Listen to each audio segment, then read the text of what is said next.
আসসালামু আলাইকুম বন্ধুরা, আজকে আমরা গরুর কলিজা ভুনা করব। হাফ কেজি গরুর কলিজা ভুনাতে যে হাফ কেজি গরুর কলিজা ভুনা করব। কষাইছে, এবার আমরা মশলাটা দিয়ে আদা রসুন জিরা বাটা, দুই চামচ হলুদের গুঁড়ো, 1 চামচ মরিচের গুঁড়ো, 2 চামচ লবণের স্বাদ মতো লবণ। আমি একসাথে সবগুলো একসাথে করছি, এগুলো সবগুলো একসাথে মাখে পর দিয়ে দিব। এই যে মশলাগুলো দিয়ে দিলাম।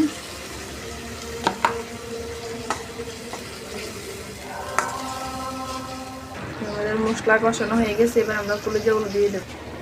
আগে থেকে আমি কলিজাগুলো পাপ দিয়ে রেখেছি, এই জন্য কালারটা দেখেন। দিয়ে দিলাম কলিজাগুলো,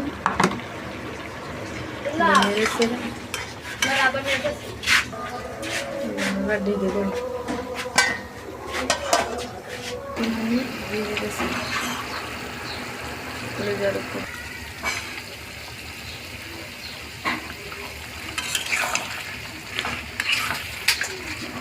হয়ে গেল আমাদের কলিজা ভুনা। কলিজা ভুনা হয়ে গেছে, দেখেন কি সুন্দর কালার আসছে, কি সুন্দর গ্রান।